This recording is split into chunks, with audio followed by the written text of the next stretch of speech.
I'm building a house in Essex, where I'm from. But it's no ordinary house. It's an ornate terracotta-covered temple. And it's by far the biggest artwork I'll ever get to make. It's in a rural part of northeastern Essex, one of the most conservative corners of Britain. And even before we've broken ground, the project's off to a bumpy start.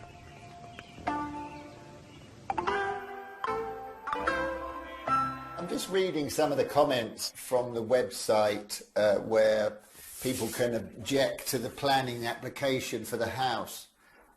The design of the proposed building is not in keeping with rural England. It would be better suited to the Far or Middle East. It will open the floodgates to other avant-garde applications.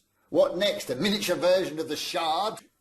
We're trying to bring a little bit of delight to the countryside, that's all. It's a nice place, but it's not exactly the Grand Canyon. For me, this is an opportunity to create a building that doesn't just look impressive, but that tells a powerful story as well. You could make a building and you go, wow, look at it, it's all shiny. But that's not telling you a story. Whereas when you go to a big cathedral, you know, it has this feeling of this weight of narrative, not just in the religious narrative, but also in its history and the getting built and everything like that. We kind of thought about what was the narrative of the building. And the idea came to me in a moment, you know, the idea that if you looked at the Our Lady chapels, we talked early on about Our Lady of Essex, and all I had to do really with that was very simply was just strip away the Catholicism from it, and you're left with a lady who lives in Essex, and she's just an ordinary lady. So the house will be devoted to a fictional Essex everywoman, who I've christened Julie May Cope, and I'm going to fill it with artworks which celebrate her life. Born in 1953, Julie died aged 61 in a freak accident with a fast food delivery scooter. The house will be her memorial, an Essex Taj Mahal.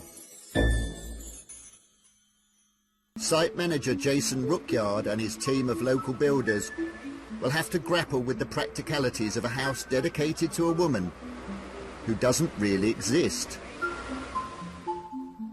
It looks a bit like a fairy tale house. I imagine Julie kind of growing up in a place like this. It's one thing to talk about these things, it's another thing to truly represent the kind of trials, tribulations, celebrations and mistakes of a kind of average life. I got some useful insights about how to get behind the Essex stereotype from Colchester hair and beauty salon owner, Holly. So what sort of qualities do you think I should celebrate in my art project? I think determined, glam. I think we're hard-working, we're easy to get on with, we're fun. And I think because we have to overcome that stereotypical type, that's why it's made us more determined. Where do you think that comes from then? I don't know, babes, it's in our blood. Maybe it's in the rollers. Like, if I've got a dream, let me tell you, I'd try my damned hardest to make it happen now. So do you think that those things are related? The idea of being kind of a driven person, a self-made person, that's a very Essex trait? Probably, yeah. I never thought I could have my own business. I'm quite severely dyslexic. From being told from a very young age, you're not going to be anything in life because you only like dancing and you only like art and you can't be an artist and make a living out of it. But clearly I can because I'm good with hair and makeup, and just because you're not good at one thing doesn't mean to say you can't be good at something else and excel in that. Do you know what I mean? Yeah, I think you've said it. Do you reckon? Solid. Resilient, aspirational women whose paths have been strewn with obstacles. That's what I want Julie's life story to convey. I'm also scouting the places Julie lived in. I want them to tell the story as well. I want to celebrate the county in a building. But what if the people of Essex don't actually like it? Charles and I are visiting Rabness to try to allay the misgivings we've provoked. You know, even if people think we're a bunch of metropolitan pretentious wankers, you know, they might be right. But hey, and proud is what I say. so far the people of Radness have given my plans for Julie's house a decidedly mixed response. So it's time to face the music at the Radness Village Hall. This was the initial sketch I did for the tiled version of the house. And I wanted to sort of dedicate this building to, so it had a narrative, you know, but that wasn't traditionally religious, but at the same time had a kind of sacred feeling. I wanted her to be a strong woman, so there's a sort of mythic goddess-like figure I wanted on the outside, like Samson. I wanted her to have, you know, embody Essex somehow, because it's meant to be a house for Essex.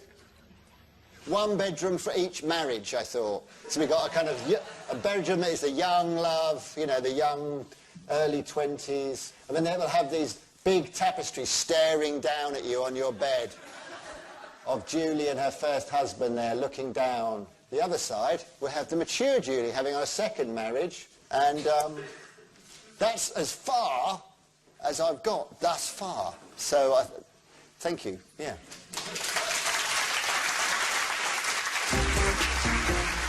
So I think there's only doubts before, there's none now. Oh, good. Oh, good. That's good. I hope you speak for the village, I wouldn't presume. So what did you think about the idea of a house for Julie? The story's very good, and then you're putting it into practice. Yeah, I'm mythologising, yeah, you know, an ordinary story. Yeah, really, absolutely. Because it's everybody's story, isn't it?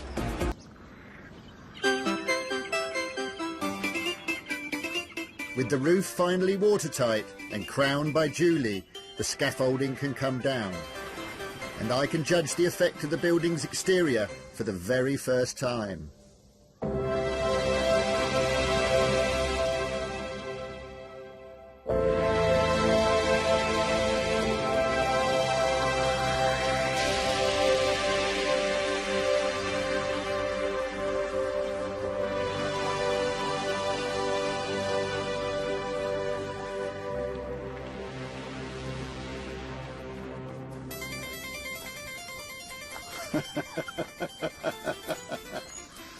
Oh. Oh. Oh, my word. I'm gobsmacked. Oh my God. It's just amazing. It's like nothing else. Really good job. Thank you. Really good job. No, it's looking super. Yeah, I bet you do. We do, yeah. Absolutely brilliant. Oh, it's good, because that's just what we wanted it to feel like. No, I'm quite moved by it. It's mad.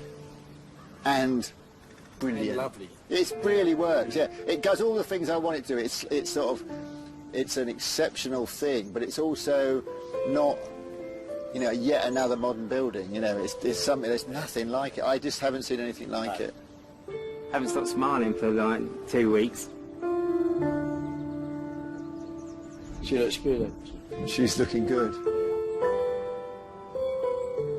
It's an amazing privilege to have been allowed to do this and being allowed to go off on one. And I think that's what makes interesting art.